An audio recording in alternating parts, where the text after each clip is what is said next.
बिस्मिल्लाहिर्रहमानिर्रहीम, अस्सलाम वालेकुम नाज़रीन, आप देख रहे हैं द लास्ट आवर में हूँ यासिर रशीद और मेरे साथ हैं सीनियर सहाफ़ी राना मोहम्मद अजीम साहब। नाज़रीन, आज पाकिस्तान डेमोक्रेटिक मूवमेंट के रहनुमाओं की जानिब से एक अहम प्रेस कॉन्फ्रेंस की गई। उस प्रेस कॉन्फ्रेंस में पाकिस्तान पीपल्स पार्टी पर भी बात की गई। मौलाना फजलुर रहमान ने यह कहा कि हमने कुछ पार्टीज़ के तहफ़्फ़ुज़ात पर एक वजाहत तलब की थी और एक अच्छे उसलूब से वजाहत तलब की थी। वो तो ये चाहते हैं कि पाकिस्तान पीपल्स पार्टी साथ मिल के चले, लेकिन पाकिस्तान पीपल्स पार्टी की जानिब से आज मौलाना फजलुर रहमान को पीडीएम के तमाम ओहदों से दस्तबरदारी की बाकायदा दरख्वास्त दी गई थी, वो भी कबूल हो गई। व्हाट्सएप ग्रुप में एहसन इकबाल साहब की जानिब से पीपल्स पार्टी और ANP के रहनुमाओं को रिमूव कर दिया गया। तो ऐसी सूरत हाल में पीडीएम तो मुत्तहिद नहीं रही। अब जो बयानबाजी का सिलसिला शुरू हुआ है, ये कितना डैमेज करेगा अपोजिशन को? राना साहब की जानिब बढ़ते हैं। राना साहब, मौलाना फजलुर साहब ने पिछले काफ़ी दिनों से खामोशी इख्तियार की हुई थी। आज जब उन्होंने चुप कर रोज़ा तोड़ा है तो उसमें उन्होंने गिला भी किया है पाकिस्तान पीपल्स पार्टी के साथ, उम्मीद का इजहार भी किया है कि हो सकता है वो हमारी जानिब वापस आ जाएं। पहले तो ये कहिएगा, चुप का रोज़ा किस बुनियाद पर तोड़ा? बिस्मिल्लाहिर्रहमानिर्रहीम, अस्सलातु वस्सलामु अलैका या सय्यदी या रसूलल्लाह, अस्सलातु वस्सलामु अलैका या सय्यदी या हबीबल्लाह। यासर देखिए, हमने अपने प्रोग्राम में कहा था कि 78 घंटों में ये चुप का रोज़ा तोड़ देंगे। मौलाना फजलुर रहमान को मियां नवाज शरीफ का फ़ोन आया था एक रोज़ पहले और उन्हें कहा गया था कि मौलाना साहब, अगर अब आपने बात ना की और आप खामोश रहे तो हम समझेंगे कि आप पाकिस्तान पीपल्स पार्टी के साथी हैं। तो हम समझेंगे कि पीपल्स पार्टी के जो दीगर रहनुमा कह रहे हैं कि हमने तमाम चीज़ें मौलाना फजलुर रहमान के नोटिस में लाने के बाद की हैं, तो इसका मतलब ये सच है। अब मौलाना साहब बेचारे एक ऐसी पोजीशन पे आ गए थे कि उन्हें हर हाल में अब बोलना बनना था। ये जो सरबराही, ये जो अहम रहनुमाओं का इजलास है ना, ये भी मुस्लिम लीग नून के कहने पे बुलाया गया था। यासर, ये मौलाना साहब अभी नहीं चाह रहे थे। मौलाना साहब कह रहे थे कि अभी खामोशी रहे और आहिस्ता आहिस्ता मामलात को मैं किसी तरफ लेकर जाऊँ। अब हुआ ये कि एक तो आपने कहा कि किसके कहने पे, मैंने आपको बता दिया। दूसरा, आप कहते हैं, आपने बार बार कहा कि अपोजिशन थी या अपोजिशन है। पहले तो ये फैसला कर लेना चाहिए, क्या पाकिस्तान में अपोजिशन थी या अपोजिशन है? अगर अपोजिशन थी तो कब थी? अगर अपोजिशन है तो कहाँ पे है? कि अपोजिशन होती है जो अवामी इश्यूज़ पे फाइट निकलती है, अपोजिशन होती है जो टफ टाइम देती है। यहाँ पर तो आपस की बंदर बांट लगी हुई है, हर शख्स कहता है मुझे कहीं ना कहीं से कुछ ना कुछ मिल जाए। ये है अपोजिशन। राना साहब, अपोजिशन टफ टाइम तो दे रही है, ये अलग बात है कि हुकूमत को नहीं दे रही, वो अपनी ही अपोजिशन पार्टीज़ को दे रही है। हाँ, ये देखें ना, बिल्कुल एक दूसरे को टफ टाइम दे रहे हैं। देखिए यासर, मेरी इत्तला के मुताबिक आज जो एक मीटिंग हुई, इस मीटिंग में काफ़ी देर तक बहस हुई और ये कहा गया कि मौलाना फजलुर रहमान को ये कहा, मौलाना फजलुर रहमान ने बल्कि ये कहा कि हमें बड़ी खुश सलूबी से इस मामले को हल करना चाहिए और हमें पीपल्स पार्टी के पास चले जाना चाहिए और पीपल्स पार्टी के पास जाकर उसे मना लेना चाहिए। ये अल्फाज इस्तेमाल किए गए। तो उस पर मुस्लिम लीग नून के रहनुमाओं ने वाज़े कहा कि मौलाना साहब, फिर आप फैसला कर लें, आप उधर या इधर, या आप उधर हैं या इधर हैं, ये फैसला कर लें। आप किस तरह उनके पास जाएंगे मनाने? क्यों मनाने जाएंगे? इसका मतलब आप उनकी मशावरत में शामिल थे।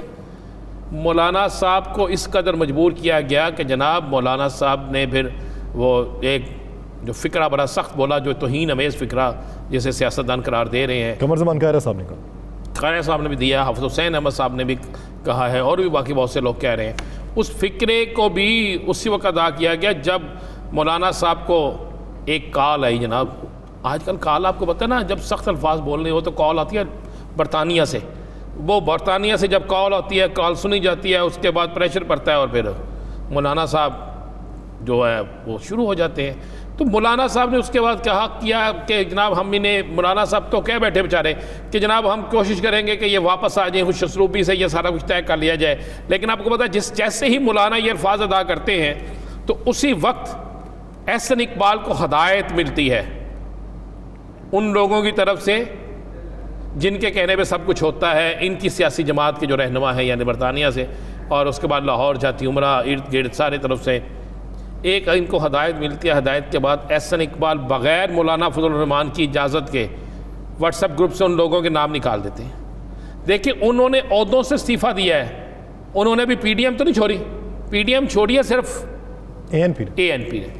अब उनको उनके जैसे रिमूव करते हैं और फिर रिमूव करने के बाद आपको मज़े वाली बात बताएं, खुद मीडिया को ये बेचते हैं, खुद स्क्रीन शॉट मुख्तलिफ लोगों को भेजे जाते हैं ताकि पीपल्स पार्टी की लय दय अच्छी हो जाए।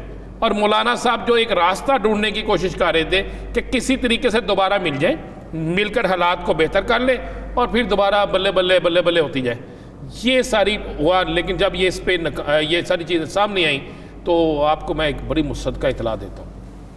एक पीपल्स पार्टी की बड़ी अहम शख्सियत, साबिक चेयरमैन सेनेट भी रह चुके हैं, उन्होंने बाकायदा मौलाना साहब से कहा कि मौलाना साहब आपके बस में कुछ भी नहीं है, ना आप जोड़ सकते हैं ना तोड़ सकते हैं, आपकी डोरियां कोई और हिलाता है और जो आपकी डोरियां हिला रहा है वो हमें भी तंग कर रहा है, और आपकी डोरियां हिलाने वाले जो हैं आप उनके कहने पे चल रहे हैं, आप कठपुतली हैं, ये लफ्ज़ अदा किया गया। वो जिस तरफ चाहते हैं आपको मोड़ देते हैं। ये किस तरह रिमूव करना, कर दिए रिमूव, ठीक है रिमूव कर दे, उसके बाद मीडिया में किस तरह ये चला गया। क्या कोई ऐसा शख्स इस ग्रुप के अंदर मौजूद था जिसके पास ये सारी इंफॉर्मेशन थी, जो एक एक चीज़ बाहर लेकर जाता था? तो इसका मतलब वो शख्स फिर हर मीटिंग की बात को, हर गलत को, हर सही को बताता, चीज़ें उसके नोटिस में होती थी, और वो मीडिया का आदमी था या किसी और इदारे का आदमी था। ये अल्फाज पीपल्स पार्टी की उस शख्सियत ने मौलाना साहब से कहे हैं और मौलाना साहब बड़े इस पर शर्मिंदा हुए हैं। और अब मौलाना साहब के पास रास्ता कोई नहीं रहा और रास्ते तो जुदा हो गए। अब हो सकता है, मैंने फिर जिस तरह कल भी कहा था कि जो नया इत्तेहाद होगा अब वो और बामुकाबला PDM ये आपस में होगा। तो ये इत्तेहाद कब तक होगा? ईद के बाद शुरू हो जाएगा। आप ये देखें रमज़ान शरीफ का चांद नज़र आ गया, रहमतों का महीना है। इस रहमतों के महीने में सियासी जहमतें बहुत होंगी, इस रहमतों के महीने में सियासी महाजराई बहुत होगी, इस रहमतों के महीने में आपस के इख्तलाफात बढ़ जाएंगे सियासी। अल्लाह की तो रहमत होगी, लेकिन हमारे लोगों के मफादात जो है ना, इसका टकराव और बाकी मामला बड़े तेज़ हो जाएंगे। उम्मीद करते हैं, दुआ करते हैं कि इस मुकद्दस महीने को अल्लाह ताला हमारे लिए बाबरकत बनाए और रहमत बनाए। नाज़रीन, आगे बढ़ेंगे, बात करेंगे। रमज़ान का आगाज़ तो हो चुका है, लेकिन इसके साथ साथ ज़ख़ीरा अंदोज़ और मुनाफाखोर भी काफ़ी मुतहर्रिक हो चुके हैं। अगर हम अपना माजी देखें तो ऐसे मुक़द्दस महीने की आमद से कुछ रोज़ कबल ही मुनाफाखोर इस हद तक सरगर्म होते हैं कि हुकूमतें भी उनके सामने बेबस दिखाई देती हैं। ये अनासिर कौन हैं, ये कब मुत्तहिद होते हैं, किसकी ईमा पर होते हैं और इनके मकासद क्या होते हैं, इसी पर आज बात करेंगे। राना साहब, मुनाफाखोरों को लगाम कब दी जाएगी, उसका तरीका क्या होगा, उस पर इम्प्लीमेंट कौन करेगा? मुनाफाखोरों को लगाम उस वक्त दी जाएगी जब चोर और चौकीदार जो है इनका आपस का तल्लक ख़त्म होगा। जब चौकीदार को पता होगा मैंने चोर को पकड़ना है, जब तक वो ये अब चौकीदार को पता है मैंने चोर से हिस्सा लेना है, चोर और चौकीदार आपस में मिले हुए हैं, चोर चोरी करता है, चौकीदार को हिस्सा देता है, बाईफास चला जाता है। देखिए यासर, कोई शक नहीं कि मैंने आज वो रमज़ान बाज़ार लगे देखे, मैं खुद, चूँकि हम एक रिपोर्टर भी हैं, विज़िट भी करते हैं, हमने देखा कि उसमें चीनी 65 रुपये किलो, उसमें बाकी चीज़ें भी सस्ती, बड़ा मैं हैरान हुआ। लेकिन वहाँ पर जो रश था, कितने % लोग जाएंगे वहाँ पर? 10%, 15% या 20%। बाकी लोग किधर जाएंगे? बाकी बेचारों ने आम गली मोहल्ले की दुकान से ख़रीदना है, सब्ज़ी वहाँ से लेनी है, फल वहाँ से लेना है, चीनी वहाँ से लेनी है, घी वहाँ से लेना है, आटा वहाँ से लेना है, बेसन वहाँ से लेना है, दालें वहाँ से, हर चीज़ खरीदनी है ना वहाँ से। अब हो क्या रहा है? ज़हीरा अंदोज़ों ने क्या किया? बदनाम तो हो जाते हैं बाकी लोग। अब हो क्या रहा है आज की आपको मैं बताता हूँ। ये सुबह मैं चैलेंज से कह रहा हूँ हुकूमती ज़िम्मेदारान को, जनाब सुबह ज़रा जाके चेक कर लीजिएगा।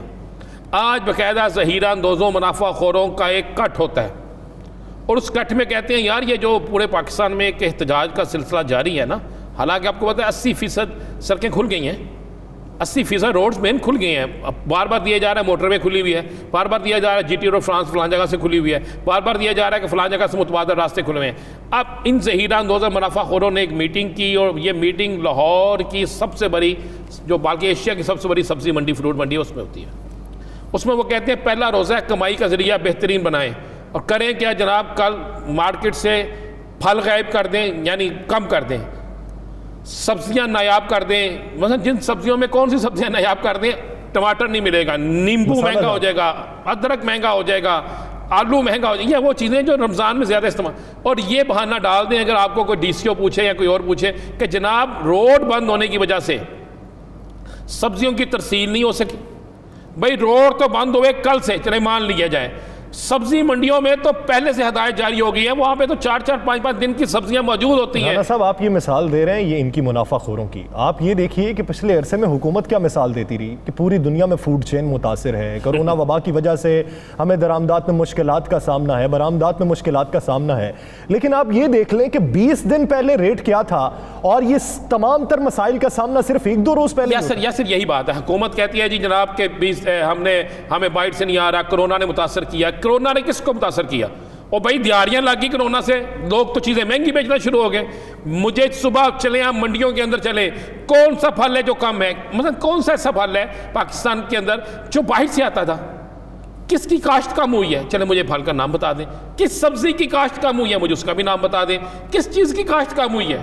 असाफा हुआ है, बेहतरीन है, मौसमी सब्जियां आनी शुरू हो गई हैं। सिंध से कितनी सब्जियां आती हैं, बलोचिस्तान से क्या आ रहा है, कौन सा फल आ रहा है, KPK से कौन सा फल आ रहा है, पंजाब के अंदर कौन सी सब्जियां जो है वो ज़्यादा हैं, कौन सा फल ज़्यादा है, वो क्यों महंगा है?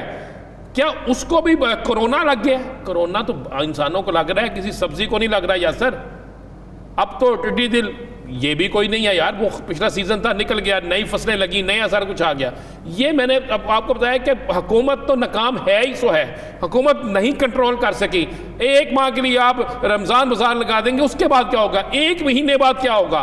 लोग क्यों इस तरह बेचारे जलील हो रहे हैं? इसलिए हो रहे हैं कि हुकूमत के हाथ में कुछ नहीं है। मैंने आपको बता दिया कि आज मीटिंग हुई है, उस मीटिंग में ये डिसाइड हो गया कल सुबह जब रोज़ा होगा, आप ज़रा मुझे ये चीज़ें जो नींबू दिखाइएगा किस भाव बिल है, हुकूमती रेट लिस्ट, और वैसे देखिएगा मुझे बताइएगा ये टमाटर किस भाव बिक रहा है, मुझे बताइएगा भिंडी किस भाव जाती है, मुझे बताइएगा बंद गोभी किस भाव जाती है, मुझे फल बताइएगा किस रेट्स में जाता है। ये हर चीज़ महंगी होगी और बहाना क्या होगा? रोड बंद थे। मान लिया जो चीज़ें पहले से तुम्हारे पास मौजूद थी वो तो बेचो, उनके रेट तो सही करो। हुकूमत फलाब हो चुकी है यासर, बिल्कुल प्राइस कंट्रोल कमेटी के हवाले से बिल्कुल हुकूमत फलाब हो चुकी है। आप रोज़ाना इनके हुकूमत की तरफ से ना पढ़ लिया करें, एक लिस्ट जारी होती है कि आज प्राइस कंट्रोल कमेटियों ने छापे मारे, 3.5 लाख जुर्माना किया। मुझे एक बताएं, एक बड़े स्टोर वाला 25 लाख रुपया रोज़ाना मुनाफा कमा रहा है, 20 लाख रुपया मुनाफा कमा रहा है 2 नंबरी करके, आप उसे 25,000 की चिट दे के उसे NOC दे रहे, जाओ लूट मार करो, 25,000 हमें दे दो गवर्नमेंट को खाते में। ये क्या बात हुई? 3,000 किसी को कह रहे जुर्माना, 5,000 किसी को कह रहे। ओ भाई दुकान सील करो, वो गोदाम सील करो, उस आड़ती को पकड़ो जो महंगी चीज बेच रहा है सस्ती लेने के बावजूद। तो ये मामला दौर, वबाई दौर तो इस वक्त जारी है जिसमें इज्साम कोरोना ज़दा है, लेकिन लगता यह है कि हमारे जहन और हमारी जो इंसानियत है वो भी कोरोना ज़दा हो चुकी है। ज़रूरत इस अमर की है कि लाकियात का एंटीवायरस पैदा करना होगा जिससे इस कोरोना ज़दा माहौल में हम कुछ सुख का सांस ले सकते हैं। नाज़रीन, दीगर इश्यूज़ पर बात करेंगे एक शॉर्ट ब्रेक के बाद। Stay with us.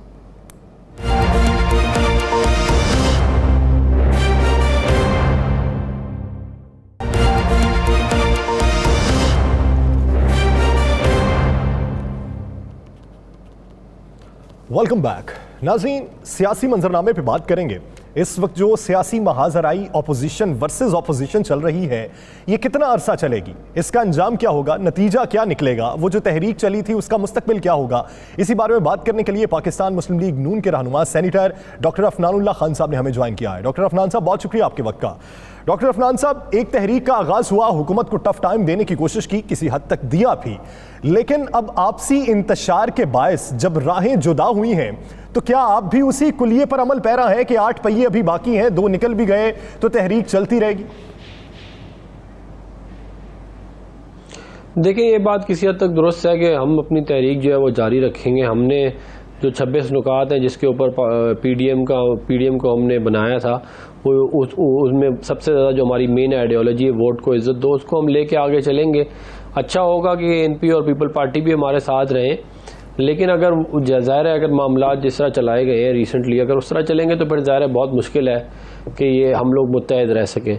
लेकिन हमारी ख्वाहिश ये ज़रूर है, अभी आज पीडीएम का इजलास भी हुआ और उसके ऊपर हमने एएनपी और पीपल पार्टी को कहा कि वो अपने जो है रवैये को दोबारा से रिव्यू कर लें और देख लें कि वो यही अगर चाहते हैं तो फिर ठीक है।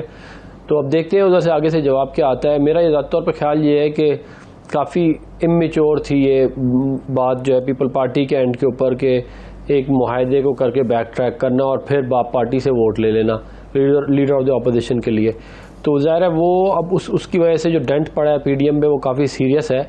लेकिन जो है वो कोई ऐसा डैमेज नहीं है जिसको हम रिपेयर ना कर सकें अभी भी। तब देखते हैं कि आगे से पीपल पार्टी का जवाब कैसा आता है। पार्टी ANP जो है उसे दोबारा रजू करने का कहा गया है कि रजू करें आपसे, माजरत रवैया अपना ठीक करें और फिर आप आ जाए। छोड़ दें पीपल्स पार्टी को, छोड़ दें ANP को, उससे साइड पे कर दें। आपने जिस बात पे स्टैंड लिया, जिस बात पे सारा फड्डा पड़ा, वो थी इस्तीफ़े। असम्बलियों से इस्तीफ़े देने, इस असम्बलियों को आप नहीं मानते, तो क्या आप भी, अगर आप इस बात पे इसी बात पे कायम है, तो फिर कब इस्तीफ़े दे रहे हैं? पीपल्स पार्टी तो निकल गई, ANP निकल गई, बाकी तो आपके साथ मौजूद हैं। देखिए, जो PDM का अगला लाएहमल है वो हम रमज़ान के बाद देंगे, लेकिन मैं आपको इस्तीफ़ों के बारे में ये बता दूं कि इस्तीफ़ों का फ़ायदा तभी होता है जब लार्ज स्केल इस्तीफ़े एक साथ दिए जाएं ताकि सिस्टम बैठ जाए। सिंध असेंबली टूट जाए, पंजाब असेंबली टूटने के करीब आ जाए, नेशनल असेंबली टूट जाए, तो ऑटोमेटिकली निज़ाम जो है वो लिपट जाएगा और नए इलेक्शन हो जाएंगे। लेकिन अगर हमने हिस्सों में अगर इस्तीफे दिए तो उनका फ़ायदा जो है वो फिर हुकूमत को होगा। तो पंजाब में तो आपकी अक्सरियत है ना, पंजाब में पीपल्स पार्टी को साइड पे कर दें, बाकियों को साइड पे कर दें, आपकी अक्सरियत है। और पंजाब टूट गया तो ख़त्म हो गया सारा। तो पंजाब के मतलब कोई फैसला, पंजाब में हमारी अक्सरियत तो नहीं है, हमारे पास सारा अक्सरियत का मतलब है पंजाब में आप अकेले इस्तीफे दे दें मुस्लिम लीग नून तो सारा ही मामला सिस्टम खत्म हो जाता है। नहीं, मतलब कि पंजाब, मैं ये कह रहा हूँ कि खाली पंजाब से मसला हल नहीं होगा। अगर पंजाब में हम इस्तीफे दें, सिंध में पीपल पार्टी दे, विफाक में पीपल पार्टी और PMLN और हमारे जो इत्तेहादी हैं वो सब ने, तब मसला हल होता है। वरना हुकूमत जो है वो तो आपको पता है, कहते हैं जिस तरह के इनके हालात हैं, ये दोबारा यही करेंगे कि ये कहेंगे चलो हम पंजाब असेंबली में दोबारा इलेक्शन करा देते हैं या इन सीटों पर दोबारा इलेक्शन करा देते हैं। तो जो भी हमारी स्ट्रेटजी होगी वो हम ये देखभाल के ही करेंगे कि कोई ऐसा प्रॉब्लम ना हो जिससे मजीद जमहूरी क़ुव्वतों को नुकसान पहुंचे। एक जगह पे पूरे सूबे में हमारी हुकूमत है, हम आपको एक जगह पे मौका दे रहे हैं हुकूमत बनाने का, आप वो अवेल नहीं करना चाहते, आप जो हमारे पास है वो भी छीनना चाहते। देखिए, जो हुकूमत बनाने के लिए हमने ये इत्तेहाद नहीं बनाया था, ये हुकूमती, ये कोई हमारी जो जंग है वो हुकूमत बनाने के लिए नहीं है। हमारी जो जंग थी वो बेसिकली जो 25 जुलाई 2018 का इलेक्शन रिग किया गया था उसके खिलाफ है, उस फरसूदा निज़ाम के खिलाफ है जिसके अंदर पोलिंग स्टेशनों के ऊपर कब्जे किए जाते हैं, जिसके अंदर पोलिंग एजेंटों को निकाला जाता है, फॉर्म 45 नहीं दिए जाते, उस निज़ाम के खिलाफ हमारी जंग है। किस तरह लड़ेंगे? हम यही जानना चाहते हैं इलेक्शन अलायंस, इस जंग को, जिस जंग के लिए आप निकले थे, जिस जंग के लिए इस्तीफे भी देने थे, जिस जंग के लिए आपने मुतहिद भी हो गए, अब ये तो चूँकि 2 पहिए निकल गए और भरे पहिए निकल गए आपकी उस ट्रेन में से या उस गाड़ी में से, अब 8 पहिए बाकी हैं। उन 8 पहियों में से भी 3-4 पहिए तो वो है जो असम्बली में नहीं है। अब ये आप इस जंग को किस तरह लड़ेंगे? देखिए, हमारे पास ऑप्शन है कि हम लॉन्ग मार्च करें, हम जो है वो स्ट्रीट पावर अपनी यूज़ करें, और ये भी हो सकता है कि हम पीपल पार्टी के बगैर भी इस्तीफे दें, लेकिन इसका फैसला जो है हतमी वो PDM के इजलास जो रमज़ान के बाद होगा उसमें ही किया जाएगा। अभी जो है वो नहीं है, इसके ऊपर कोई फाइनल से नहीं है। और ये भी है कि हम शायद जो है वो इस चीज़ के ऊपर भी देखेंगे, अगर हम नो कॉन्फिडेंस मोशन लेके आना चाहें अपना वफाकी हुकूमत के ख़िलाफ़ और उसके ऊपर अगर पीपल पार्टी हमसे एग्री कर जाए तो उधर भी वो भी एक, मतलब हमारे ऑप्शन काफ़ी सारे हैं। हम ये सारी इवैल्यूएशन जो है ये रमज़ान के बाद करेंगे और फिर उसके बाद जो है वो जो आपके सामने हमारा लाएमल आ जाएगा। लेकिन मैं ये आपको यकीन दिलाता हूँ कि हमारी पूरी कोशिश होगी कि जो कुछ हमारे बस में हम करें और हम इस फरसूदा निज़ाम को लपेटें और एक हकीकी जमहूरियत जो है उसका निज़ाम इस मुल्क में लेके आएँ। डॉक्टर साहब, पूरी कोशिश किस तरीके से होगी जब आप ये भी समझते हैं कि आप पीपल्स पार्टी को मना लें और ख्वाहिश का इजहार करते हैं कि वो तहरीक में साथ शामिल हो, और दूसरी जानिब एक तरफ से लेटर दिया गया, दरख्वास्त दी गई, और उधर साथ ही व्हाट्सएप ग्रुप से भी रिमूव कर दिए गए? नहीं, देखिए, व्हाट्सएप ग्रुप से तो इसलिए रिमूव किया गया है क्योंकि ज़ाहिर है ANP और पीपल पार्टी जो है वो इस वक्त तो उन्होंने अपने इस्तीफ़े दे दिए हैं और वो अलहदा हो गई हैं। जब वो दोबारा से हमारी राहें एक हो जाएंगी तो दोबारा से हम व्हाट्सएप ग्रुप में भी डाल देंगे। जहाँ तक मामला रह गया लेटर का, उसकी पूरी एक हिस्ट्री है। देखें, हमने एक्सप्लेनेशन सीख की थी पीपल पार्टी से, और वो इसलिए हमने सीख की थी क्योंकि उन्होंने बार बार ये वाली बात कही कि जी आपके पास इन रिटर्न कोई एग्रीमेंट है। हमने उनको यही कहा कि दुआए खैर के ऊपर भी अगर आप लोगों ने बैक ट्रैक करना है तो फिर पीछे रह क्या जाता है। तो इसलिए हमने कहा कि चलो अब इनसे इन रिटर्न ले लेते हैं कि ये अपना जवाब इन रिटर्न हमें दे दें कि क्या मामला है, क्यों किया, क्यों नहीं किया। तो उसके ऊपर उन्होंने हमारा जो है वो लेटर फाड़ दिया। तो ज़ाहिर है ये एक इमेच्योर मामला था कि आप पहले मुआहदा करके उससे बैक ट्रैक करें। ये उसके ऊपर मजीद इमेच्योरिटी है कि आप उसको फाड़ें। मरियम साहबा हमने देखा कि मरियम साहबा माशाल्लाह पहले से बहुत बेहतर हैं और वो अब बाकायदा अवाम में भी आना शुरू हो गई हैं, लेकिन उनकी वो पहले वाली गर्ज जो है वो नहीं है, खामोशी है। खामोशी बाय डिज़ाइन है, बाय हिदायत है, क्या है? देखिए, पॉलिटिक्स में ना हमेशा आपने एक हाई स्टांस नहीं लेना होता। आप पॉलिटिक्स हमेशा अटैक की नहीं होती, कभी डिफेंस भी करते हैं, कभी आप बैक ट्रैक अपना पीछे भी जाते हैं, कभी आप आगे भी जाते हैं। तो ये हमेशा आपने एक जैसी आपने उस पर फ्लो में नहीं चलना होता। जब मरीम नवाज साहिबा ज़्यादा बोलती हैं तो लोग कहते हैं बोलती क्यों है, जब कम कर देती तो कहते हैं कम क्यों बोलती हैं। अब इसका ये तो लाएअमल जो है वो हमारी पार्टी बनाएगी ना, मरीम नवाज साहिबा खुद बनाएगी कि क्या करना क्या नहीं करना। और तो पूरी की पूरी जमात का एक ही बयानिया होता है ना। अब ये तो नहीं ना कि एक जो रहनुमा है नीचे वाले दर्जे के, यानी जो बड़े पोस्टों पे तो हैं लेकिन कायद नहीं है, वो अटैकिंग में हो और कायद डिफेंसिव खेल रहा हो। नहीं, मैं ये कह ही नहीं रहा कि वो डिफेंसिव है, मैं ये कह रहा हूँ कि उनकी तबीयत ठीक नहीं थी, अल्लाह ताला ने उनको सेहत दी है, तो वो कुछ दिन लगते हैं इंसान को। कोई ऐसी चीज़ नहीं है। हमारा वोट को इज़्ज़त दो का जो बयानिया है हम उसके ऊपर 100% खड़े हैं। इस बयानिए के लिए हमने अपनी हुकूमतें ख़त्म कराई, वजारत उज़्मा वजारत आला ख़त्म कराई। हम इलेक्शन में हमारे साथ जो है वो धांधली की गई, हमारे लीडरों को जेलों में बंद किया गया, हमारे लीडरों के खिलाफ जो है वो जाली केसेस बनाए गए, ड्रग्स के केसेस बनाए गए। सब ये तो मान लिया कि आपकी हिकमत अमली है मरीम साहिबा की, वो अभी तंदुरुस्त हुई है, कुछ टाइम लगेगा। मियां नवाज शरीफ साहब अल्हम्दुलिल्लाह खैर-ओ-फियत से हैं, उनकी भी खामोशी बड़ी डिस्कस की जा रही है कि मियां साहब का जो स्टाइल था, जो खामोशी थी, क्या ये भी हिकमत अमली का हिस्सा है कि वो भी अब डिफेंस पे चले गए? देखिए, मियां मोहम्मद नवाज शरीफ साहब को डिफेंस पे तो नहीं है सच। अभी रिसेंटली या कहते हैं उनकी स्टेटमेंट्स भी आई हुई हैं, मतलब वो तो ज़ाहिर है हमारा अपना लाएअमल है। जो पीडीएम का प्लेटफॉर्म है उस पर जमात उलमा इस्लाम जो है वो जो मौलाना फजल रहमान वो उसकी पूरी स्ट्रेटजी बनाएंगे रमज़ान के बाद, और उसके बाद आप देखेंगे कि वही गरज और चमक होगी इंशाल्लाह।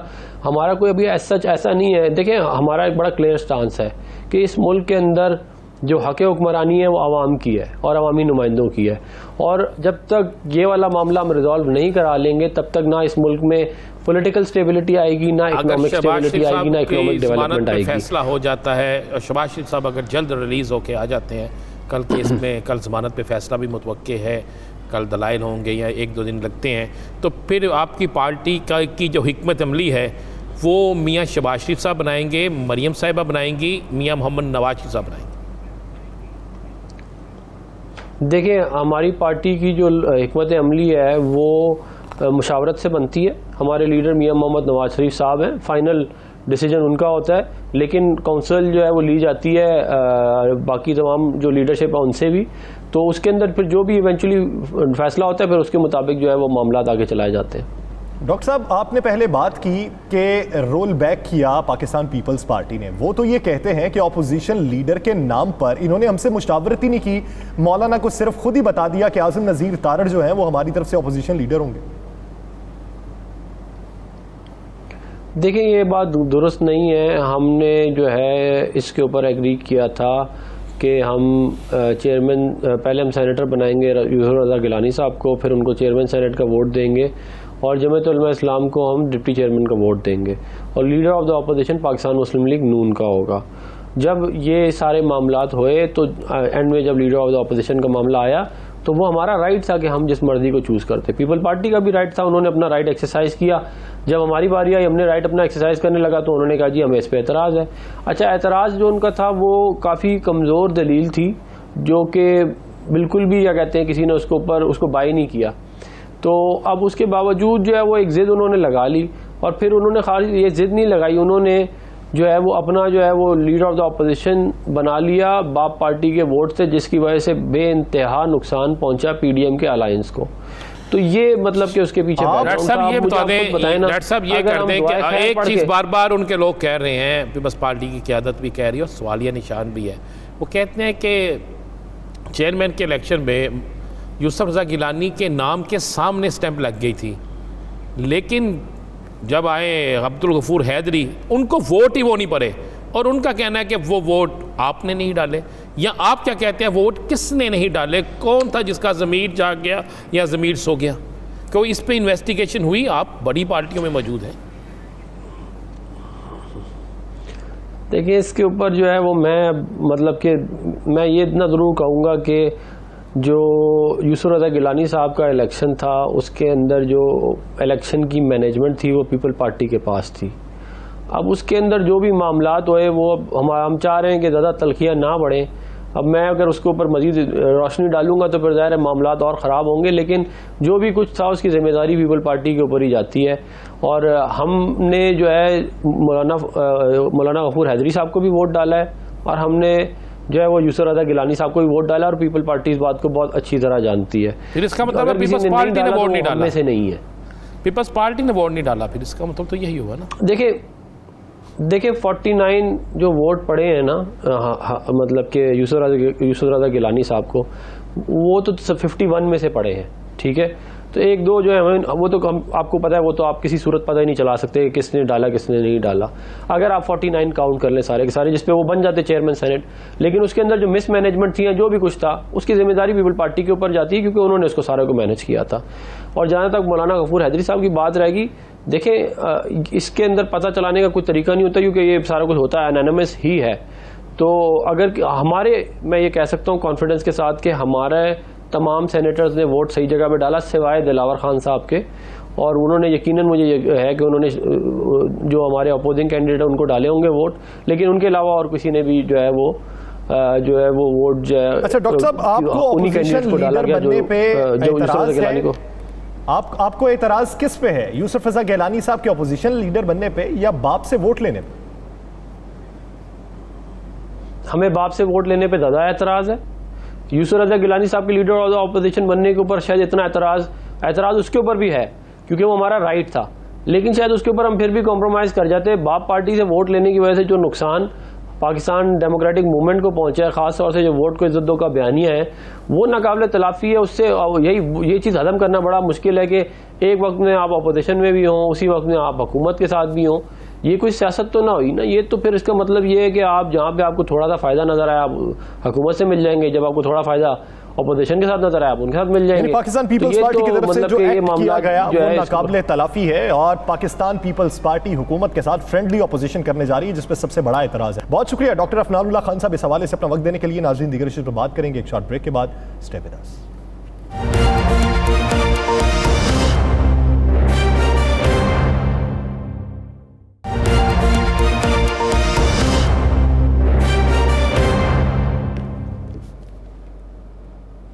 Welcome back. नाज़रीन ब्रेक से पहले हमने पाकिस्तान मुस्लिम लीग नून का मौक़िफ़ जाना कि वो पाकिस्तान पीपल्स पार्टी के एक्ट पर क्या मौक़िफ़ रखती है, आइंदा का लाहेअमल क्या होगा। अब कुछ बात करेंगे पाकिस्तान पीपल्स पार्टी के हवाले से कि वो आने वाले दिनों में अगर ईद के बाद तहरीक का आगाज़ करेगी तो उसमें कौन कौन शामिल होगा, क्या PDM की तरफ वापस रुजू किया जाएगा या फिर अपने तई काविश की जाएगी। इसी बारे में बात करने के लिए हमें ज्वाइन किया है पाकिस्तान पीपल्स पार्टी के सेनेटर बहरामंद तंगी साहब ने। बहरामंद, शुक्रिया आपके वक्त का। बहरामंद तंगी साहब, पाकिस्तान मुस्लिम लीग नून के कुछ कायदीन अभी भी ये सोचते हैं कि आप PDM की तरफ वापस रुजू करेंगे। उनकी ख्वाहिश ये भी है कि आप PDM के साथ ही मिलकर तहरीक को मजबूत बनाएं। तो क्या आप भी इस अज़्म का इरादा रखते हैं या इरादा कुछ और है? Thank you so much Yasir. मैं समझता हूं कि अगर वाकई अभी तो मैं PDM का लफ्ज़ इस्तेमाल नहीं कर सकता हूं, इसलिए कि PDM ख़त्म हो चुका है। और अगर PDM का नाम या PDM की सोच रखने वाले लोग हैं जो कि जिसने PDM को ख़त्म किया और जिसने PDM को की घास को नुकसान पहुंचाया, मौलाना फजलुर रहमान साहब और शाहिद खान अब्बासी और मरियम नवाज़ ने, तो मैं समझता हूं कि अभी भी टाइम है वो अपनी ज़िद और अना को छोड़ दे और एक पिच पे आ जाएं। पाकिस्तान पीपल्स पार्टी और अवामी नेशनल पार्टी की लीडरशिप से, वर्कर से माफ़ी मांग ले और अपनी सोच पे थोड़ा सा रिव्यू कर ले कि क्या हमने अच्छा किया या बुरा। ये PDM तो बनी थी। सब कौन सी माफ़ी? वो तो कहते हैं माफ़ी की दरख्वास्त ही मज़हका खेज। माफ़ी इसलिए कि मौलाना फजलुर रहमान साहब ने जो रोल प्ले किया था, हमने इसको सरबराह बनाया था। ये GUI नहीं है, ये मुख्तलिफ जमातों का एक प्लेटफॉर्म था जिसका नाम रखा था PDM। और पीडीएम का सरबराह का किरदार ये होना चाहिए कि वो जोड़ की सियासत करे, न कि तोड़ की सियासत करे। हम उनकी ज़ीली तंजीम नहीं हैं। हमारी पार्टी का अपने एक मंशूर, अपना मैनिफेस्टो, अपना प्रोग्राम और बहुत बड़ी कुर्बानी है इस मुल्क के लिए, इस मुल्क की मजबूत जमहूरियत के लिए। तो हम उनकी ज़ीली तंजीम नहीं थी जब मौलाना फजल रहमान या शाहिद खान अब्बासी की। हम समझते हैं कि अगर वो गोल बड़ा है जो जिसने पूरे मुल्क और इदारों के को नुकसान पहुंचाया, मुल्क को दांव पे लगाया। आज पाकिस्तान में करोड़ों लोग अपने बच्चों को 2 वक्त की रोटी नहीं दे सकते हैं। 24 घंटे में आप देख लें कि मुल्क के इदारों और अमलाक को कितना नुकसान पहुंचाया। तो मैं समझता हूं कि अगर मौलाना साहब समझते हैं तो फिर अपनी इज्जत छोड़ दें और ना छोड़ दें, और जो किरदार अदा किया उस पर माफ़ी मांग लें ताकि पीडीएम वजूद में आ जाए। आप कहते हैं माफ़ी मांग लें, जो किरदार अदा किया वो आपसे माफ़ी की तवक्को कर रहे हैं कि आप आके अपने आप रुजू करें, और साथ में आज तो कह दिया उन्होंने अपने बाप को बाप बना लिया। ये बहुत बड़ी बात है, इस पे बड़े लोग यासर साहब, मैं राना अजीम साहब आपसे मुखातिब जाना चाहता हूं। यासर साहब आप सुने, 27 अक्टूबर 2020 को मौलाना साहब ने लॉकडाउन का फैसला किया। मेरे चेयरमैन ने उनको कहा कि मौलाना साहब इंडिविजुअल कैपेसिटी में फैसले न करें, रहबर कमेटी मौजूद है, अगर आपकी कोई ख्वाहिश है तो आप रहबर कमेटी में अपनी तजवीज़ ले आएँ ताकि रहबर कमेटी में हम उन पर बात करें और आगे बढ़े। और फिर लॉकडाउन का नतीजा आपके सामने है और पूरे पाकिस्तान के सामने है। इसी तरह ज़िमनी इलेक्शन में हिस्सा न लेना, जो डस्का पर अभी जश्न मनाने वाले लोग हैं, इन लोगों ने तो बाइकाट किया था, और फिर 5 सेनेटर्स को पंजाब में अनअपोज लाने पर इन लोगों ने सेनेट से भी बाइकाट किया था। ये पाकिस्तान पीपल्स पार्टी के चेयरमैन बिलावल भुट्टो जरदारी साहब का पॉलिटिकल विजन है कि उसने तमाम पीडीएम की जमातों को यकजा करके पूरे मुल्क में इमरान को एक्सपोज किया, इलेक्शन के जरिए, सेनेट इलेक्शन के जरिए। साहब, अगर ज़िमनी इलेक्शन से बायकॉट किया तो मजमूई तौर पे हिस्सा भी तो सबने लिया। यही तो मेरे लीडर का विजन था कि पंजाब में नून ग्रुप ने, केपी में नून ग्रुप ने, सिंध में पीपल्स पार्टी ने और बलूचिस्तान में जेयूआई ने इलेक्शन जीता, और सिलेक्टेड साहब ने पूरी दुनिया में एक्सपोज हुआ कि अभी मजीद पाकिस्तान की 22 करोड़ अवाम सिलेक्टेड साहब को मजीद नहीं चाहते हैं। ये वो पॉलिटिकल विजन था जो पार्लियामान के अंदर और पार्लियामान के बाहर हमने फैसला किया है कि इसको हम एक्सपोज करेंगे। आज बाप का बाप कौन है? मैं पूछना चाहता हूं मौलाना साहब से, किस लॉन्ग मार्च को किसके कहने पर आपने मुलतवी किया? किसने आपको ये कहा था कि लॉन्ग मार्च मुलतवी करे? वरना इस लॉन्ग मार्च के जरिए सिलेक्टेड प्राइम मिनिस्टर किसने कहा था? किसने कहा था? आपने मौलाना साहब के हवाले से इतनी बड़ी बात कह दी है, किसने मौलाना साहब को कहा था लॉन्ग मार्च मुलतवी कर दे? यही तो आप उनसे पूछ ले कि मौलाना साहब 3 चीजें थी पीडीएम के प्लेटफॉर्म ने, ये नो कॉन्फिडेंस भी था, लॉन्ग मार्च भी था और इस्तीफा भी थी। लेकिन आप लोगों ने पंजाब की हुकूमत में नो कॉन्फिडेंस की मुखालिफत की। हमने कहा कि ये किसी का फैसला नहीं है। लॉन्ग मार्च की बात कर लेना, जो आज़ादी मार्च इन्होंने खत्म किया था, आप उसकी बात कर रहे हैं ना, कि किसके कहने पे किया था मौलाना साहब ने? लॉन्ग मार्च की बात कर रहे हैं, वो तो आप पे मलबा डाला उन्होंने कि आपने इस्तीफे नहीं दिए इसलिए मुलतवी कर दिया। नहीं, मैं आपको, अब इस्तीफा का भी ऑप्शन था, लॉन्ग मार्च का भी ऑप्शन था और नो कॉन्फिडेंस का भी ऑप्शन था।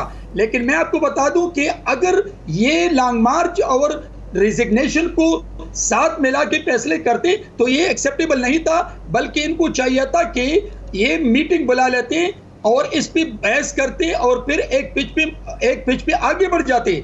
तो फिर इसने जब लॉन्ग मार्च का वक्त आ गया, जो पीपल्स पार्टी ने तैयारी की थी और हम ये सोच रहे थे कि लॉन्ग मार्च सेकंड ऑप्शन पे रख लें, लास्ट ऑप्शन पे हम रिजिग्नेशन रखते हैं, तो ये मौलाना साहब से पूछ लें कि आपने किसके कहने पर रिजिग्नेशन को साथ मिलाया लॉन्ग मार्च के साथ, और फिर एक सेलेक्टेड प्राइम मिनिस्टर नालायक टीम आज भी पाकिस्तान के 22 करोड़ पे और इदारों को तबाह बर्बाद करे। ये चलिए आगे चलते हैं। अब आप मुझे बताएं कि आप पाकिस्तान पीपल्स पार्टी ANP जो है, क्या ये दीगर और सियासी जमातों से राब्ते करेगी? क्या आपको ईद के बाद हुकूमत के खिलाफ कोई लॉन्ग मार्च करने जा रहे हैं? क्या आपका इत्तेहाद दोबारा PDM से हो सकता है?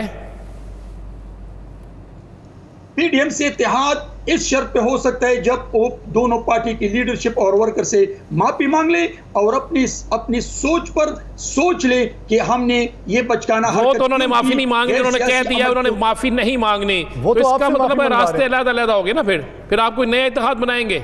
आता हूं मैं आपकी दूसरी तरफ, आपकी पाकिस्तान पीपल्स पार्टी एक जमहूरी जमात है, वो तमाम जमहूरी जमातों को वेलकम करते हैं और अवामी नेशनल पार्टी इसने इस मुल्क के लिए इस मुल्क में बहुत बड़ा खून बहाया है, इसने भी बहुत बड़ी लाशें उठाई हैं। पाकिस्तान पीपल्स पार्टी की 4 कब्रें गड़ी खुदाबख्श में हैं और उनके साथ हजारों वर्कर की कब्रें हैं गड़ी खुदाबख्श में।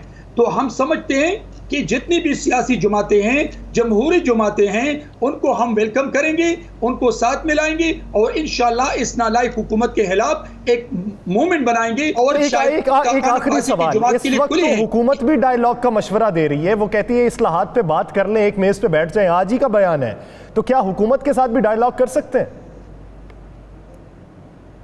आपको मैं बता दूं कि पार्लियामान की फ्लोर जब तक नालायक वज़ीर आज़म अपोजिशन के रोल को तस्लीम नहीं करते हैं, अपोजिशन के स्टेटस को तस्लीम नहीं करते हैं, पार्लियामान के माहौल को साजगार नहीं बनाते हैं, पार्लियामान में गाली गलौज खत्म नहीं करते हैं, तो मैं समझता हूं कि उस वक्त तक अपोजिशन हुकूमत के साथ बैठने के लिए तैयार। जब तक हुकूमत अपोजिशन को तस्लीम नहीं करती, आप हुकूमत के साथ मिल बैठ कर बात करने को तैयार नहीं है, दूसरी अपोजिशन जमातों के साथ मिल बैठ, रमजानुल मुबारक के बाद आप अपनी तहरीक का आगाज कर सकते हैं। बहुत शुक्रिया बहराम अंतंगी साहब इस हवाले से अपना वक्त देने के लिए। नाज़रीन, दीगर इश्यूज़ पर बात करेंगे एक शॉर्ट ब्रेक के बाद। Stay with us.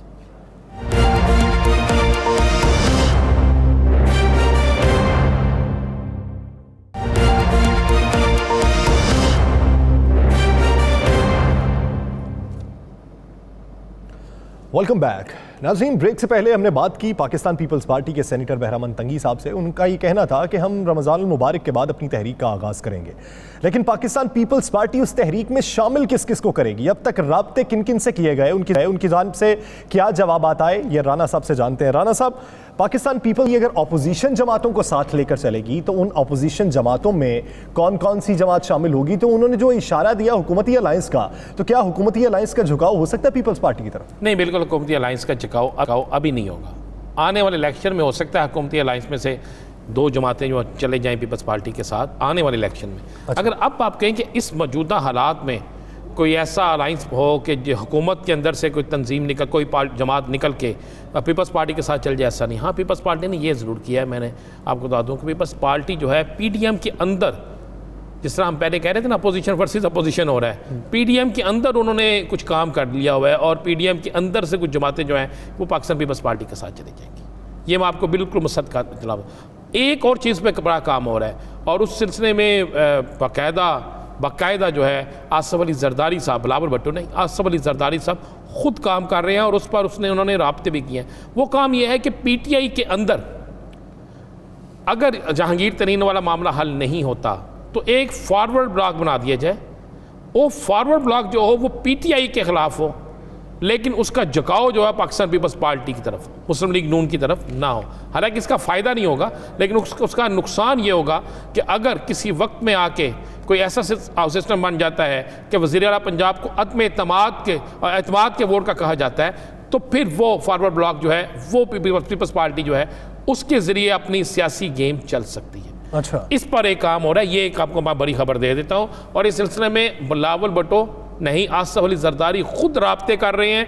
मेरे पास इतना है कि आसफ अली सूरत हाल पैदा की जाएगी ना कि एतमाद का वोट लेने की जरूरत। देखिए, ये सूरत हाल इस मुल्क में पैदा करते हुए टाइम नहीं लगता। मैंने आपसे कहा था, याद करें कि अप्रैल का महीना बड़ा अहम है और इसमें बड़ी सियासी गर्मी होगी, बहुत ज़्यादा, इस गर्मी से ज़्यादा सियासी गर्मी होगी। इस अप्रैल के महीने को आप इस तरह आम सा न लें। इस महीने में अल्लाह की तो रहमत है, लेकिन ये जो अवाम है ना, ये सियासी जो लोग रहनुमा हैं, इनकी जहमतें बड़ी शुरू होगी और बड़ा कुछ होने वाला है। ये बहुत कुछ जो है इस महीने में हो सकता है और ये सारी जो फिल्म चल रही है इसका दी एंड जो है ना वो भी इसी महीने में है। आपको एक बता दूं राना साहब, क्या बुज़दार साहब अपने तई एतमाद का वोट लेने का फैसला कर सकते हैं या फिर डायरेक्शन पीछे से आएगी, दबाव बढ़ेगा? नहीं, अभी नहीं। मैं आपको बड़ी क्लियर बता दूं, अभी ऐसा मामला नहीं है और ये हुकूमत को भी इल्म है कि उनके अंदर क्या हो रहा है। ये बिल्कुल वाज़ेह है कि उनके अंदर क्या हो रहा है। ख़ासकर पंजाब के अंदर बड़ी सख्त नाराज़गी चल रही है, बड़ी सख्त नाराज़गी, मैं आपको बिल्कुल ये लफ्ज़ में इस्तेमाल कर रहा हूँ, सख्त तरीन नाराज़गी चल रही है। लाहौर से तल्लक रखने वाले एक बड़े तगड़े वज़ीर जो हैं वो अक्सर अपनी निजी महफ़िल में कहते हैं कि जनाब ये काम बड़े ख़राब हो रहा है। बल्कि मैं आपको बता ही देता हूँ, एक बड़ी ख़बर आपको दे देता हूँ। यासर, मेरे पास 4 ऐसे अकाउंट नंबर मौजूद हैं, उन अकाउंट्स नंबर्स पे 3 दफ़ा मुख्तलिफ सरकारी अफसरान ने पेमेंट भेजी है। किस ज़िमन में? रिश्वत के ज़िमन में। रिश्वत, तैनातियाँ, किसी ने एक्सीएन लगना है, किसी ने एसटीओ लगना है, किसी ने अपनी ट्रांसफ़र करनी है, किसी ने कुछ करवाना है, किसी ने हेलीपैड के पैसे लेने हैं, किसी को किसी एक वजारत है या मुख्तलिफ वजारत? मुख्तलिफ वजारतें हैं। कोई तो कहता है जी कि पता नहीं कि एक बड़ा अहम सेक्रेटरी है, उसका नाम भी लिया जा रहा है, बड़ी जगहों पे लिया जा रहा है। मेरे पास वो 4 अकाउंट नंबर है, मैं आपको ये मुसद्दका इतला दे रहा हूँ, जिस वक्त कहेंगे मैं दिखा दूंगा। इन किक बैक्स डायरेक्ट अकाउंट में जा रहे हैं जी, 4 अकाउंट्स नंबर दिए गए, उनमें पैसे जाते हैं। ये मैं नहीं कह रहा, मैं बता रहा हूँ ये मुझे देने वाला भी हुकूमती शख्स है, अहम ज़िम्मेदार शख्स है। उसने कहा हम क्या करें, हमारा एमपीएशिप, हमारी मिनिस्ट्री, हमारी क्या हमारा फ़ायदा है। उन्होंने कहा जनाब वहाँ से फ़ोन आता है, इतने पैसे फ़लाँ के ज़रिए फ़लाँ को दे दो, फ़लाँ अकाउंट नंबर है उसमें पैसे ट्रांसफ़र कर दो, उन अकाउंट्स नंबर में पैसे ट्रांसफ़र हो जाते हैं। उसके बाद उसने कहा उसके बाद भी ये हो रहा है कि काम ही नहीं हो रहा, पैसे भी ले लिए जाते हैं, काम भी नहीं होता, और शिकायत लगाने जाएं तो वो कहते हैं जनाब इसके बाद आपके साथ बड़ा बुरा होगा। मैं आपको ये कह रहा हूँ, ये जब एमपीए मिनिस्टर ये बात कहना शुरू कर दे फिर अल्लाह याफिज़ है ना। नहीं राना साहब, ये तो वो नहीं हो गया जब खान साहब ने एक बार कहा था पाकिस्तान मुस्लिम लीग नून के लोगों को, ये जब धरने में बुला रहे थे उन्होंने कहा कि इनसे पैसे भी लेते जाओ और इनके धरने में भी ना जाओ, तो ये तो वही कुलिया अपनाया वो। देखें, खान साहब करप्ट नहीं है, खान साहब करप्शन को किसी सूरत बर्दाश्त नहीं करेंगे, खान साहब करप्शन करने वाले का साथ नहीं देंगे। लेकिन मेरी समझ से बाहर है कि आखिरकार ये करप्शन मुझे मिल जाती है, ये करप्शन आम आदमी को नजर आ जाती है, तो खान साहब तक क्यों नहीं पहुंचती है? टाइम कम है प्रोग्राम की क्लोजिंग के लिए, एक सवाल करना है। जहांगीर तरीन ग्रुप जो है वो क्या हुकूमत पे प्रेशर डाल सकता है या ये मामला फाहमो तफहीम से हल होने वाला है? अगले 24 घंटों में इस ग्रुप के साथ मिलना है वज़ीर आज़म ने कि नहीं मिलना, इनकी बात सुननी है कि नहीं सुननी, इसका फैसला हो जाए। उसके बाद हम देखेंगे, आपको बताएंगे कि ये ग्रुप क्या कर सकते हैं। यानी 24 घंटे अगले अहम है, उसी 24 घंटों में जो फैसला होता है उसी की बुनियाद पे आने वाले दिनों में सियासत गरमती है और मामला ठंडा भी हो सकता है। नाज़रीन, दिलास्टार से मुझे और राना अजीम साहब को दीजिए इजाज़त। अल्लाह ने के बाद।